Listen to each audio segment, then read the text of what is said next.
In the middle of the dazed garden stands this 4-storied cadaver of a building. Years ago, it was home to many residents, a couple of families, a few students, and some retirees. Now, the house is nothing more than a decrepit panorama for bleak clouds. Wild toad flax spreads through the splintered masonry, covering its windows with ladylike fingers. Some branches diffuse through cracks in windows. Others beck upwards across the roof tiles, dangling on the other side like marionettes.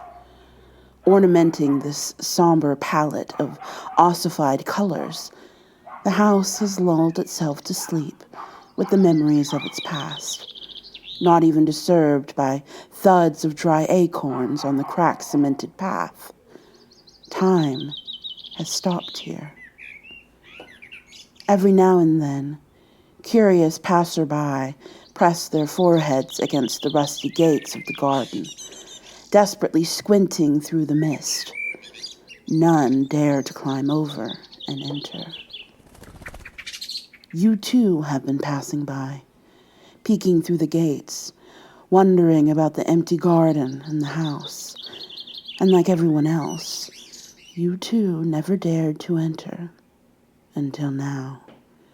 With your face pressed against the gates, you notice something in one of the second-floor windows. It's a speck of light, a really tiny one. You cup your hands and squint through the mist, and there it is again. What is that all about, you wonder? After all, the house has been abandoned for 30 years now, and to your knowledge, no one set foot inside ever since. That's when curiosity finally prevails over apprehension and common sense. And so you make that decision. You look around to make sure no one is watching you. You climb on top of the gate, carefully make your way above its Gothic serration, then jump 7 feet down on the cemented path of the garden. The light in the window still shimmers, flashing its gaze like a beacon from an abandoned lighthouse. Slowly, you make your way along the forking path through the garden towards the house. Your steps are quiet and soft, as if you are trying not to wake a sleeping banshee. You pass by the fountain bench, noticing some random penchants of the past. A book that must have been left by a scatterbrained resident, a gardener glove tucked between moldy pebbles. The ghastly mist disperses as you reach the entrance of the house. You stomp your feet to shake juniper needles off your shoes, and that's when you hear it. It's the house cringing in its sleep. As you put your foot on the first stair, you can feel it breathe faster and shift eyelids side to side. It must be finally noticing your presence. Second stair, and the house no longer reacts to squeaks, but only shivers with its myriads of entangled spider webs. Like a comatose patient, it momentarily opens its eyes, gapes around with multiple eye sockets, then falls back into vegetative slumber. 1 flight of stairs, and the door to your left is the one you need. It's not locked. You try to push, and after a few tries, the door finally huffs and gives in. Swarms of microscopic dust specks perform pirouettes around you in all directions before fading from sight, beckoning you, the intruder, to enter this sanctuary presided by darkness. You hesitate, but you step in. You light a match, and molecules of light bounce off the walls, revealing the long corridor, seemingly longer than the building itself. How? Oh, wait, there's another door to your left. You try the knob, but it's locked. Next to the door, you notice a coat rack with nothing on it but a little headscarf. Then to your right, you see what looks like a kitchen with a bathroom pod and piles of some debris. Don't go in there. Just keep on walking straight. The corridor soon ends, and you come face to face with a wide set of double doors. This time, you open them with ease. Welcome to the living room. Whatever sunlight penetrates through the dappled window is not enough for you to see anything. You light another match and look around. You see rows of books with eroded titles stacked on shelves. Then, further down, an open piano looking like a smiling imbecile with missing front teeth. Then, a carcass of what once was a desk, with random wood planks covering its frame. A sooty glass vase, an armchair facing the other way. Wait, you think you see someone sitting in that armchair. You hold your breath. "Who's there?" you whisper. Taking cautious sideways steps, you walk around, maintaining a distance of a few feet between yourself and the figure in the armchair. You can hear your own heart pounding against your chest cage. Trickles of sweat run down your brows, and you don't notice the match burning your fingertips. You twitch and lick your finger. You pick your last match. Yes, only one left in the matchbox.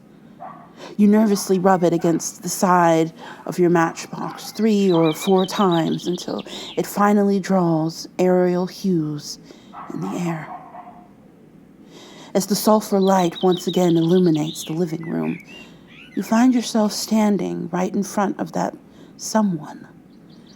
That someone is still sitting in the armchair. That someone is looking right at you. That someone is me. I am a girl about 6 or 7 years old. I live here. Those are my books, and that vase belongs to me too. I tried learning piano once, only to be driven away by its constant, throaty mocking of my poor skills. I gave up, and now the piano is nothing but a quiet observant to my daily routine. Speaking of routine, it consists of sitting in this old armchair, leaning my palms on the armrest, swooning in and out of existence. My whole existence is in waiting. Who do I wait for? I wait for her, the elderly woman who lives in the other room. I wait for her to call upon me. And so I sit, and I stare at the dim window looking from the rear side of the building. There are trees that grow there, and from time to time, I see blotchy specks of sunlight slicing through the evergreen maze of conifers. Other than that, nothing is happening. No visitors, and no occasional intruders. Only in my imagination, including you. Evening creeps in, drawing strange gallows on the ceiling. When it gets darker, I hear thousands of voices oscillating through the corridor, in the room, and the imbecile piano in the armchair. The voices, cognizant of my presence, intensify like a pendulum in reverse motion, calling me by my name. These are the voices of the yore, places and sounds and smells. Names long forgotten, eclipsing slowly like smoldering grass.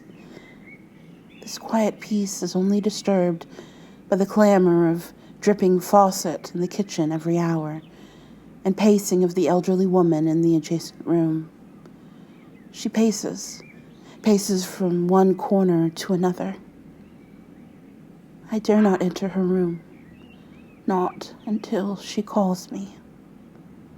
And that's when I suddenly hear it. First, it sounds like a distant ah. There it is again, this time a bit more pronounced. I move towards the door of my sanctuary, my living room. I stand by the doorstep. I hear it again, this time much clearer.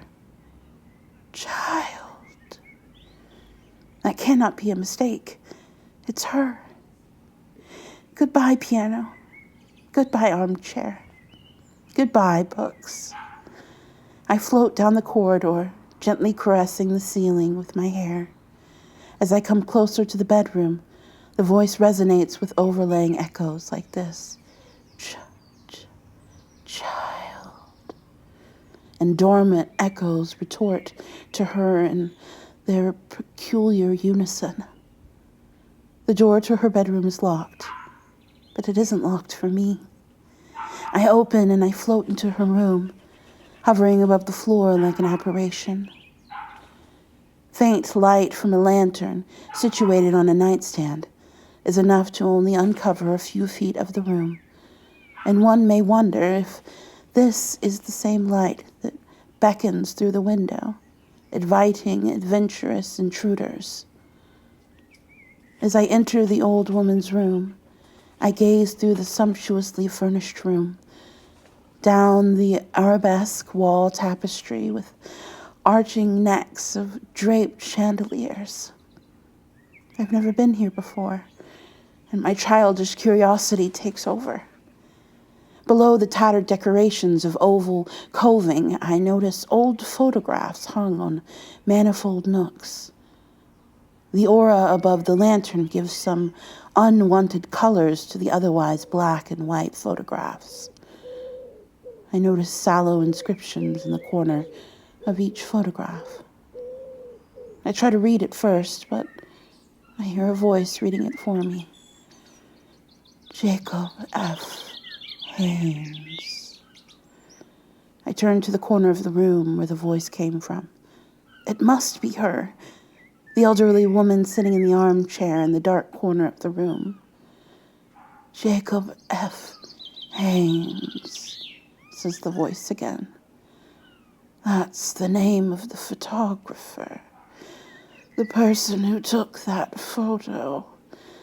The first photograph on the right was taken in March of 1932. Me and my brother Henry, the very year he died. We grew up in a much larger house by the Delmar Gardens off Morgan Street. A big patio with... There's that patio in that photograph to the left.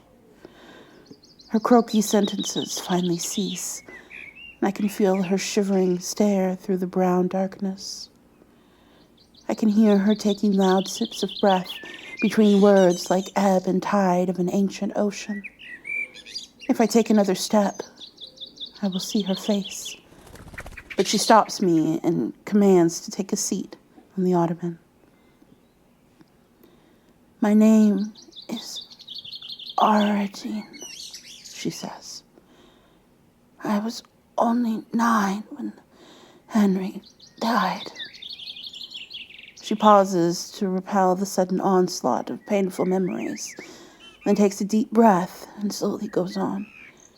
Henry, my brother Henry, was always an ill boy. But before the Great Depression hit, it was not something we worried about. Father's business was blooming. We had access to the best specialists. We had enough money for expensive prescriptions. Then the Great Depression came, and the businesses that we owned slowly but surely went up in smokes. The photograph in the upper left, yes, that's the one. It's my father in front of our old house. He sold it the next year. I cried.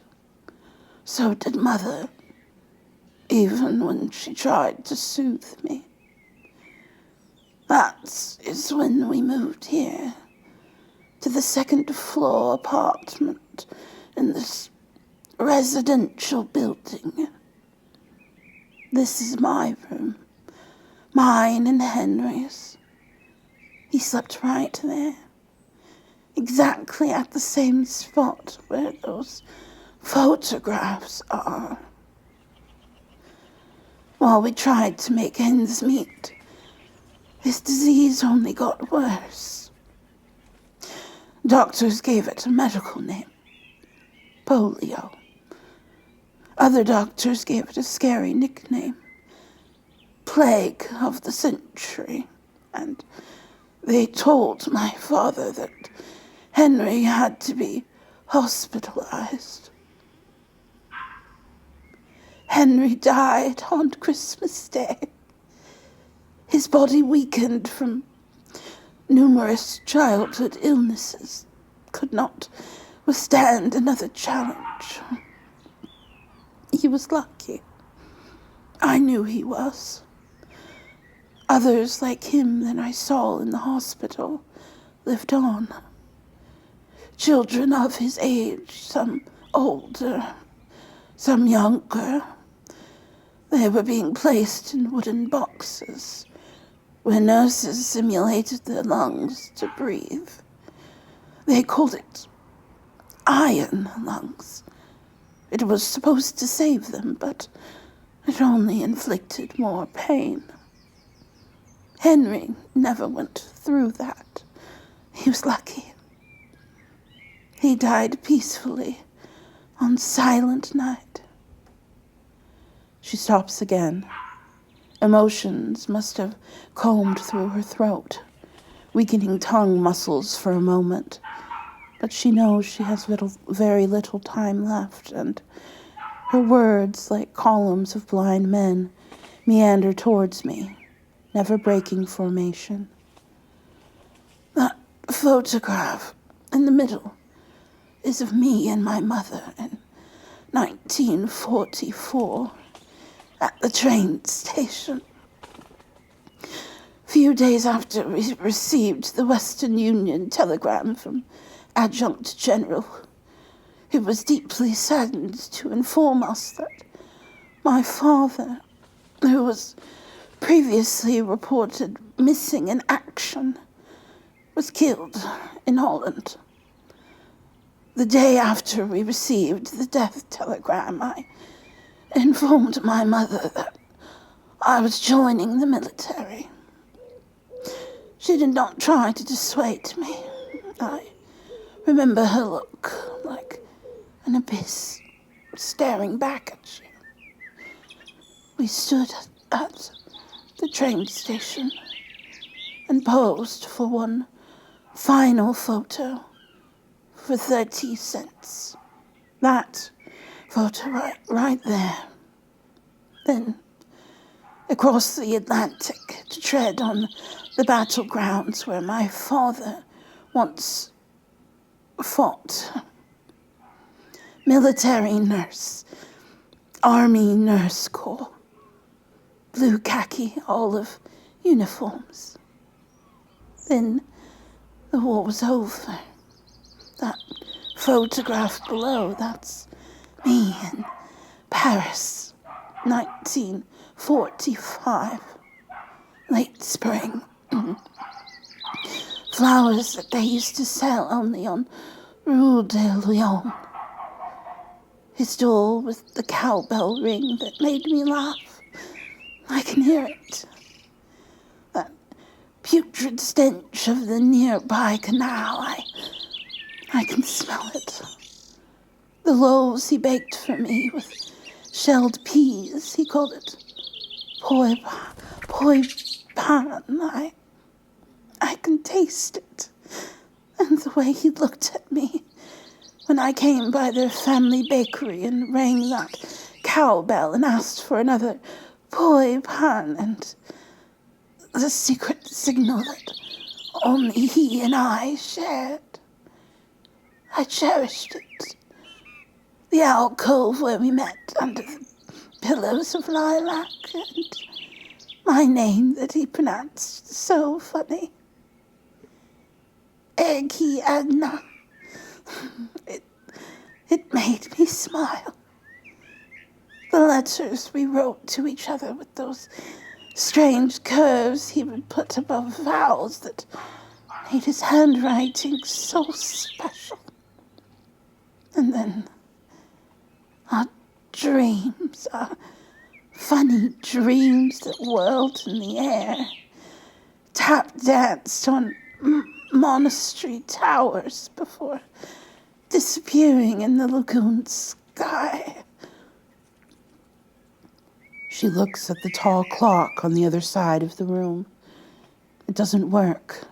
She knows that, but old reflexes are hard to break. She coughs, and hollow echoes play parrot with her. 1947. The photograph on the top right.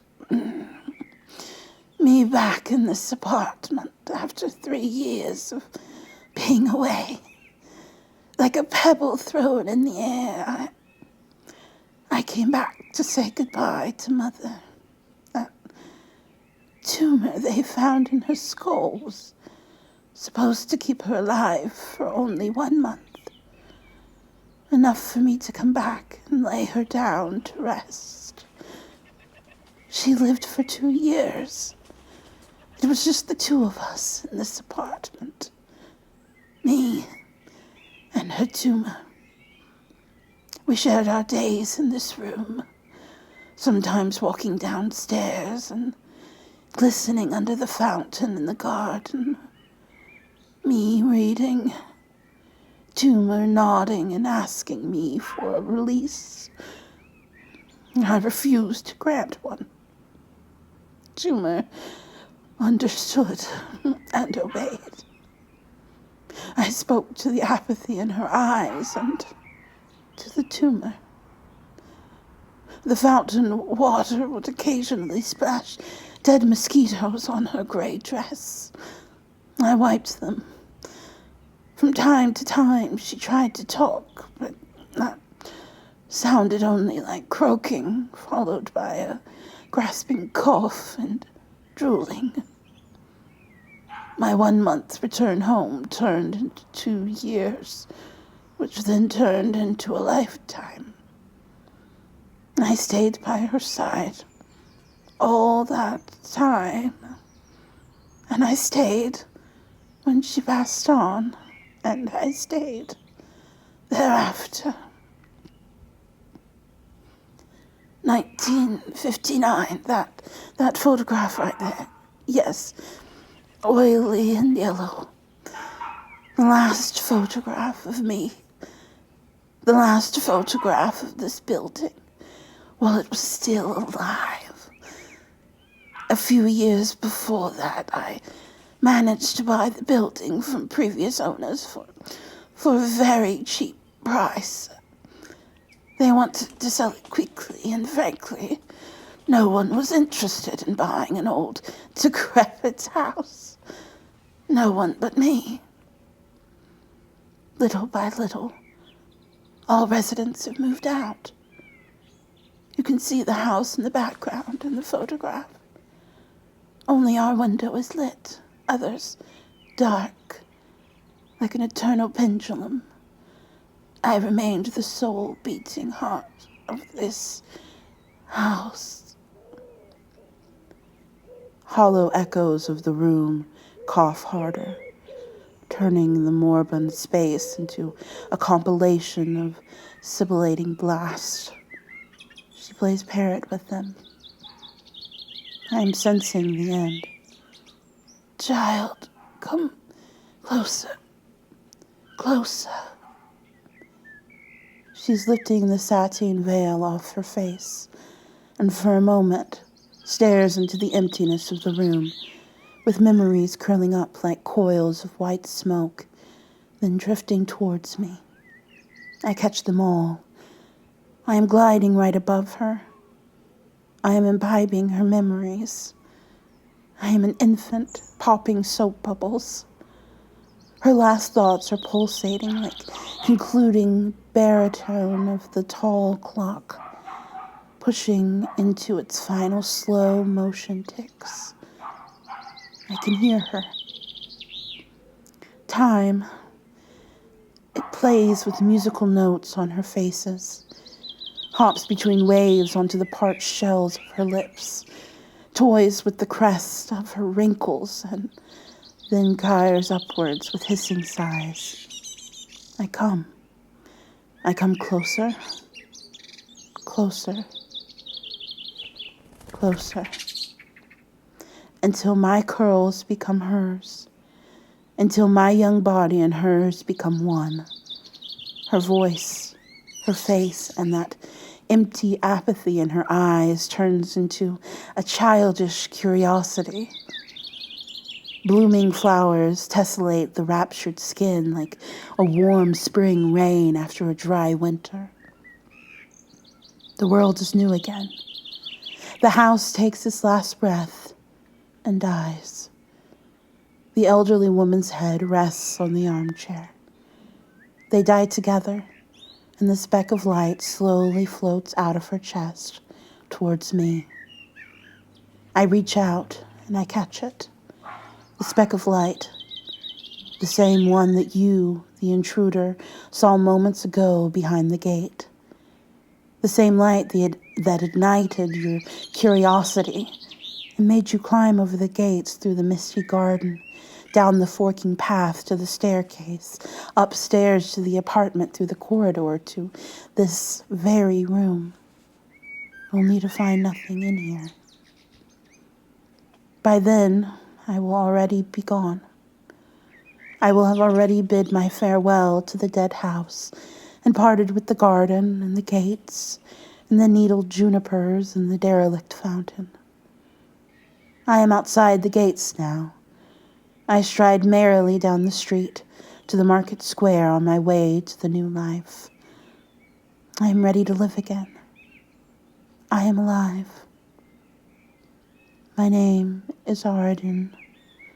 I am 6 or 7.